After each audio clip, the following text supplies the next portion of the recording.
When you define a leader, what adjectives do you use? No doubt North Carolina A&T Chancellor Harold Martin embodies most of them. After 15 years in the top job at the nation's largest HBCU. Uniquely to the university's leadership, he is an Aggie alum, earning his bachelor's and master's degrees in engineering. He sat down with me for a candid conversation about his 10-year legacy and the mentors who inspired his academic journey along the way.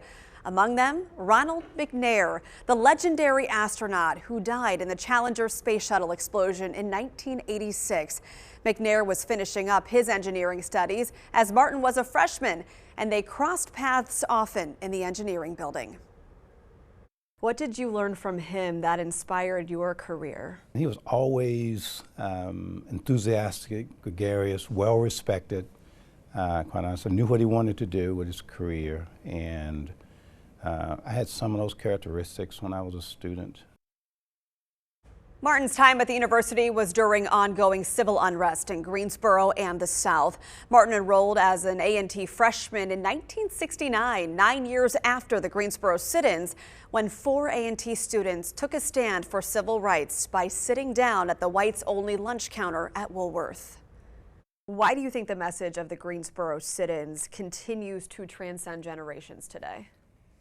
I think in many ways, both what we see politically and much of the division occurring through political discussions nationally, but also the assessment that racism still exists in our society in various ways.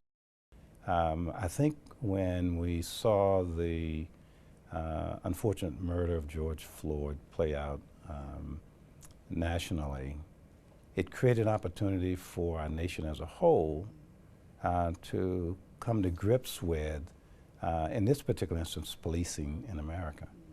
But it also gave our university an opportunity to engage with our students, to help them understand their desire to join in the protests, to join in sharing their voices as well.